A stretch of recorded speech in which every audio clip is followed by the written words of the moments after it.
The state of Illinois wants to ban landlords from accepting application fees from tenants. I'm Tony, and this is Real Estate Investing and Landlord News.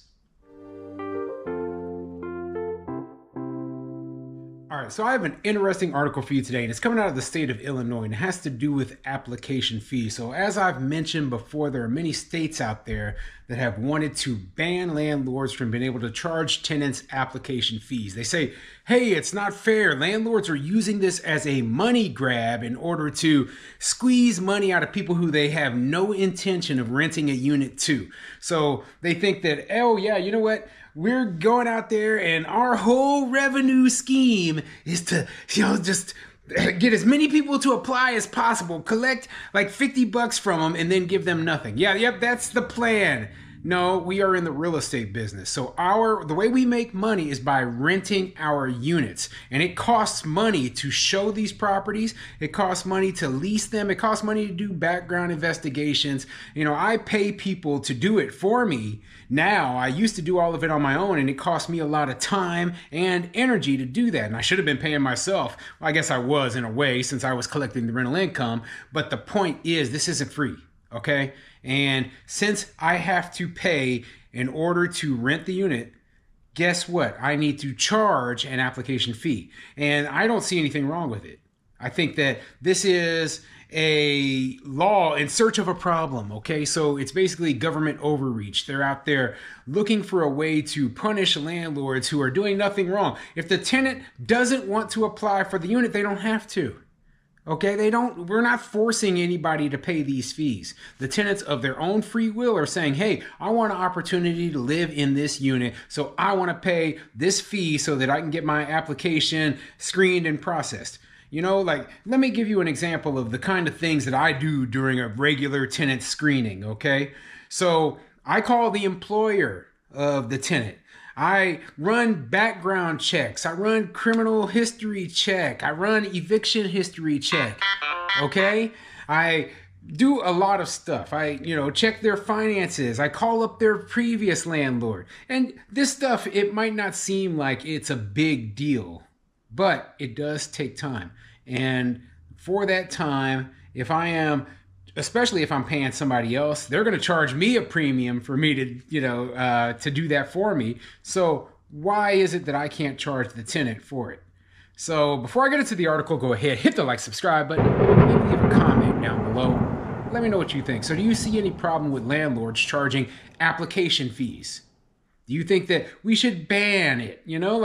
Here's my biggest issue. We're talking about a contract between two parties, the landlord over here and the tenant over here, right? Now, the only way that the tenant has to pay anything is if they agree to pay it. The landlord isn't swindling them. There's not like I got you. I got that $50. No, they were saying, hey, if you would like to look at my unit, you're gonna have to pay this $50 for processing your application. And if you don't want to look at my unit, there are a ton of landlords out there who don't charge anything. Okay, they charge absolutely nothing, but you won't be able to rent my unit. Okay, I don't see a problem with that. I really don't. Because, it's an agreement between them. But then you throw the government right in the middle. The government, now you can only charge A, B, and C, not D, E, F, G. And you know what? The end result is going to be, it's the same thing the end result always is. Rents go up because we have to make up for those lost revenues somewhere else, okay? Anyway, let me get into the article, tell you what they're trying to do in the state of Illinois.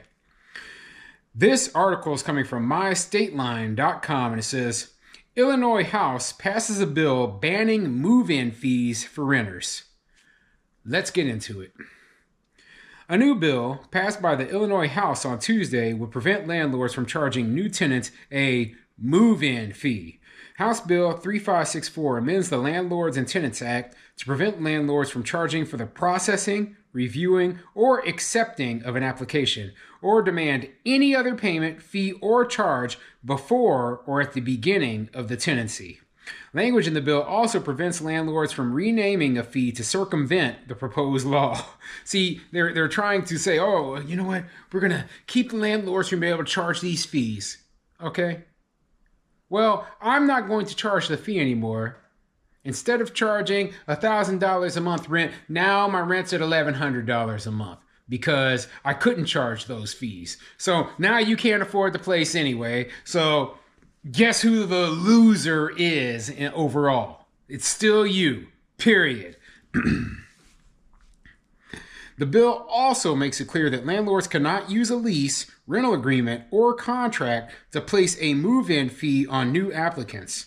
The law does not affect security deposits, but does restrict landlords from performing a credit check on potential renters.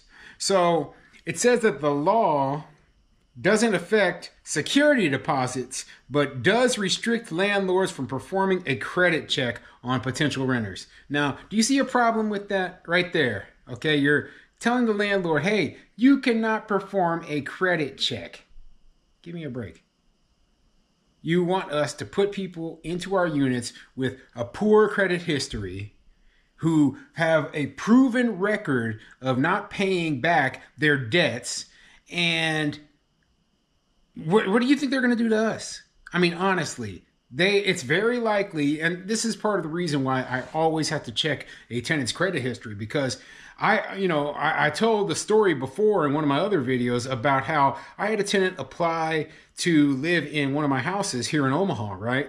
And I ran this tenant's credit and I looked at it and I saw that the former landlord had actually put a credit hit on the tenant for a past debt that they owed. Okay, they owed their previous landlord $2,000, and I was very grateful that the landlord went through and did that to them, because they saved me. Okay, they prevented me, because they weren't evicted. They just left and they didn't have to go through the eviction process. And so I confronted the tenant applicant about this, right? And I was like, hey, what's with this? You owing your previous landlord? Oh, that's a mistake. That's not right. That's not right. Well, you know what? Here's my thing.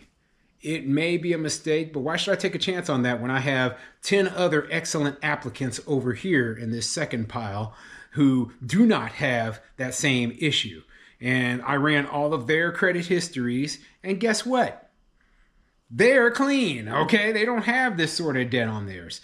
So, maybe there is a way around it. Like I believe that if you might not be able to charge a fee for the credit thing, but maybe if the tenant goes into the portal and pays it themselves and then just sends you the info, something, there's some way around this. And here's my big issue, right? Like I said, we will find some way to pass the cost on, even if it is just straight by charging higher rents. And overall, it's not beneficial to tenants. It's not beneficial to landlords. And it puts a lot of good landlords, small mom and pops who are doing everything right, it puts us in a very bad position, because we're the ones that are going to come after, and they're going to fine us. They're going to, to call us slumlords, etc. When we're just trying to do the best that we can. So what do you think? Okay, put a comment in the comment section down below.